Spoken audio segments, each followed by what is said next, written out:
Anak-anak, apa kabar? Tentunya baik dan luar biasa. Nah, pada hari ini kita akan sama-sama belajar dan memahami tentang mujizat-mujizat Yesus yang akan kita baca dalam Injil Matius bab 8 ayat 5 sampai 10 dan Lukas bab 4 ayat 4 sampai 41. Nah, anak-anak, apa kabar? Hari ini kita akan memahami tentang mujizat-mujizat Yesus dengan membaca Injil Matius bab 8 ayat 5 sampai 10 dan Lukas bab 4 ayat 31 sampai 44. Nah, anak-anak, sebelumnya marilah kita awali kegiatan pembelajaran kita pada kesempatan ini dengan doa. Marilah kita berdoa. Dalam nama Bapa dan Putra dan Roh Kudus. Amin. Ya Allah yang Maha Pengasih dan Penyayang, karena kasih-Mu Engkau menyembuhkan banyak orang. Orang buta bisa melihat, orang lumpuh bisa berjalan, orang kusta menjadi tahir, dan Engkau mengusir setan-setan, bahkan membangkitkan orang mati. Ajarilah kami, anak-anak-Mu, untuk semakin percaya kepadamu, karena dengan kasih-Mu Engkau meneguhkan kami, dan karena kuasa-Mu Engkau menguatkan kami. Semua doa dan harapan ini kami panjatkan kepada Allah Bapa di surga dengan perantaraan Kristus Tuhan kami. Amin. Dalam nama Bapa dan Putra dan Roh Kudus. Amin. Ya, anak-anak, marilah kita lanjut dengan kegiatan kita selanjutnya, agar anak-anak lebih memahami dan mengerti tentang mujizat-mujizat Yesus. Alangkah baiknya marilah kita sama-sama mendengar kitab suci yang dibacakan oleh Ibu, yaitu Matius bab 8 ayat 5 sampai 10 dan Lukas bab 4 ayat 31 sampai 44. Karena itu marilah kita memuliakan Tuhan. Mari kita bersama-sama mendengarkan Injil Yesus Kristus menurut Matius. Dimuliakanlah Tuhan.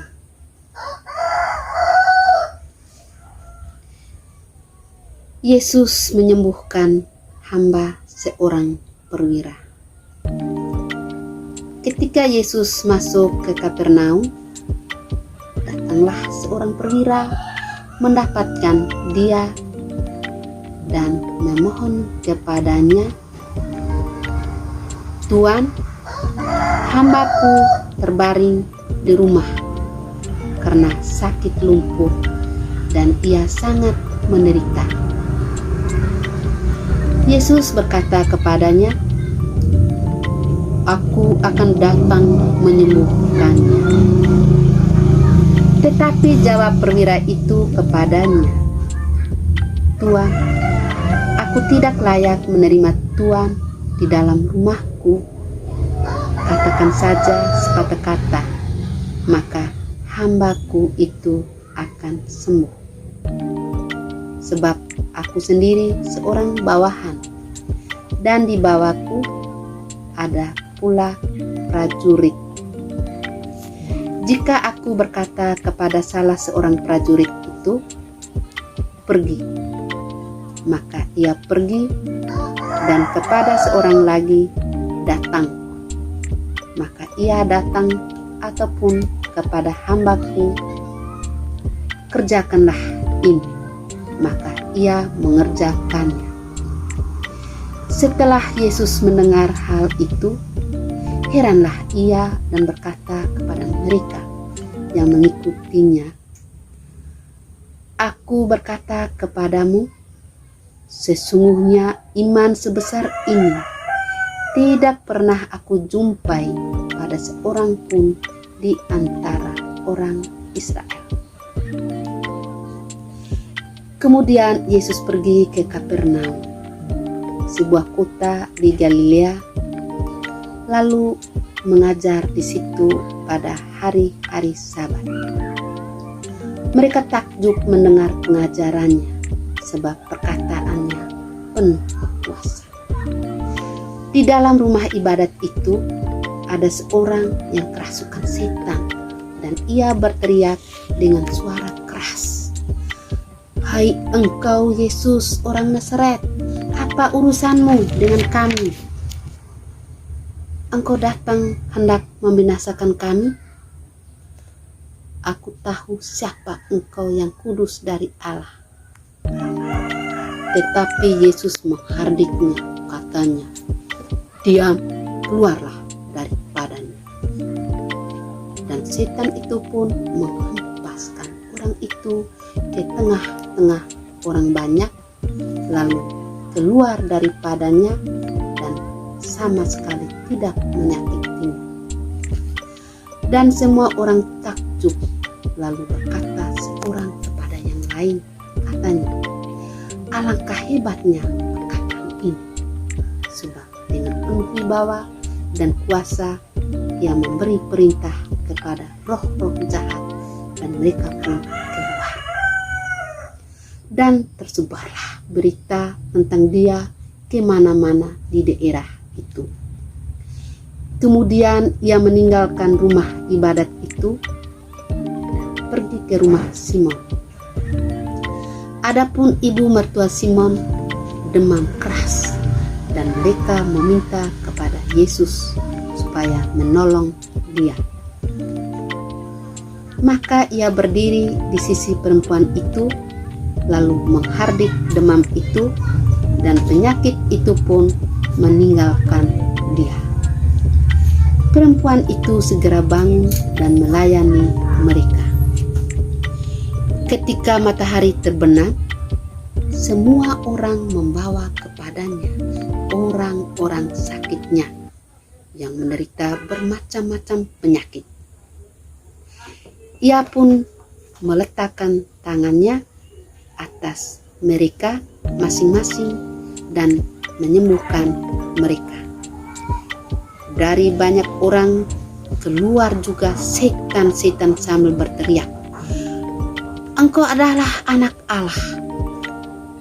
Lalu ia dengan keras melarang mereka dan tidak memperbolehkan mereka berbicara, karena mereka tahu bahwa ia adalah Mesias. Ketika hari siang, Yesus berangkat dan pergi ke suatu tempat yang sunyi. Tetapi orang banyak mencari dia, lalu menemukannya dan berusaha menahan dia supaya jangan meninggalkan mereka. Tetapi ia berkata kepada mereka, "Juga di kota-kota lain aku harus memberitakan Injil Kerajaan Allah, sebab untuk itulah aku diutus."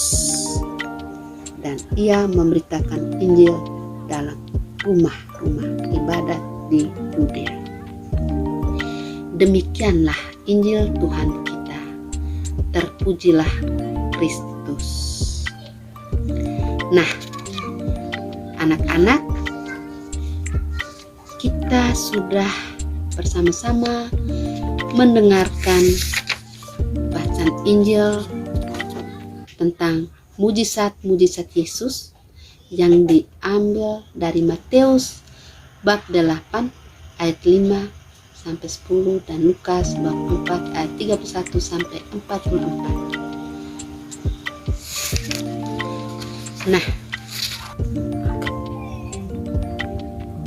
Nah, anak-anak, mujizat-mujizat itu dibuat Yesus sebagai bukti bahwa Allah mengasihi manusia. Selain itu, mujizat dibuat untuk menyatakan kemuliaan Allah di dalam diri Yesus. Karena pekerjaan Allah harus dinyatakan di dalam Dia.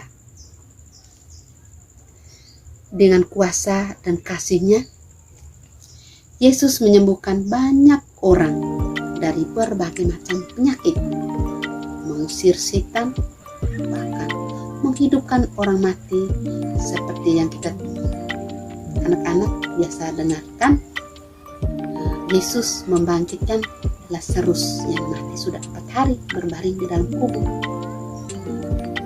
Secara manusia tidak mungkin, tapi secara ilahi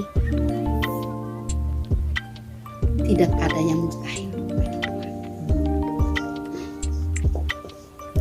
Dengan kuasa dan kasih-Nya, Yesus menyembuhkan banyak orang. Seperti yang kita dengar tadi, macam-macam yang Yesus menyembuhkan orang sakit dari berbagai penyakit, juga mengusir setan, roh jahat, bahkan menghidupkan orang mati. Mujizat menjadi tanda bahwa Allah hadir untuk menyelamatkan manusia. Selain Yesus menunjukkan kuasa dan kasih-Nya, mujizat terjadi jika orang memiliki iman. Iman menjadi syarat bagi terjadinya suatu mujizat. Hal itu ditunjukkan dalam berbagai mujizat Yesus sebagaimana ditunjukkan oleh perwira. Dalam kitab suci tadi, katakan saja sepatah kata, maka hambaku itu akan sembuh.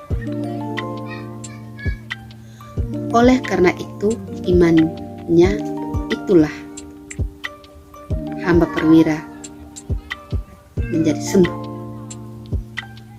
Dan atas imannya itu pula Yesus memuji perwira. Aku berkata kepadamu, sesungguhnya iman sebesar ini tidak pernah aku jumpai pada seorang pun di antara orang Israel. Nah, anak-anak, dari kisah mujizat Yesus kita dapat melihat kesatuan yang erat antara kata dengan tindakan Yesus. Kata-kata Yesus menjelaskan perbuatannya dan tindakan Yesus menguatkan kata-katanya.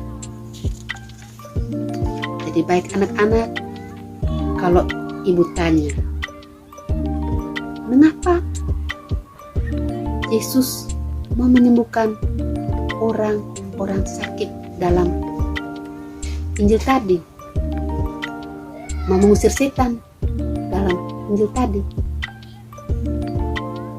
Pasti anak-anak menjawab seperti yang dijelaskan oleh ibu, karena Yesus berbelas kasih kepada orang-orang yang membutuhkan pertolongan Yesus. Dan mengapa orang-orang yang menderita tadi mereka disembuhkan oleh Yesus, anak-anak? Wah, karena iman mereka kepada Yesus tidak ada duanya. Jadi karena iman, karena belas kasih Allah dan iman itu satu, maka terjadi mujizat. Ya, seperti itu. Maka melalui bacaan Injil ini, Yesus mau mengajar kepada kita bahwa kita zaman sekarang bukan hanya zaman dahulu di zaman Yesus saja, tapi sampai zaman sekarang, kalau kita mengalami sakit, penyakit, penderitaan atau kesulitan apapun dalam hidup yang kita alami, marilah kita meneladani sikap Yesus.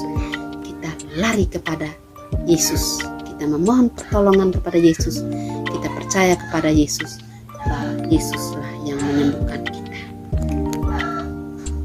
melalui tangan dan kuasa-Nya dan kasih-Nya. Jadi baik anak-anak, kiranya kegiatan pembelajaran kita tentang pendalaman mujizat Yesus pada saat ini sudah selesai. Karena itu marilah kita tutup kegiatan pembelajaran kita ini dengan doa. Marilah kita berdoa. Dalam nama Bapa dan Putra dan Roh Kudus. Amin. Ya Tuhan, Allah Bapa dalam surga, kami bersyukur kepadamu karena firman-Mu telah kami baca dan kami renungkan. Dan Engkau sendiri telah menguatkan kami dengan firman-Mu itu. Sehingga dalam perjalanan hidup kami, anak-anak-Mu di hari-hari selanjutnya, kami tidak perlu takut dalam derita dan kesulitan apapun.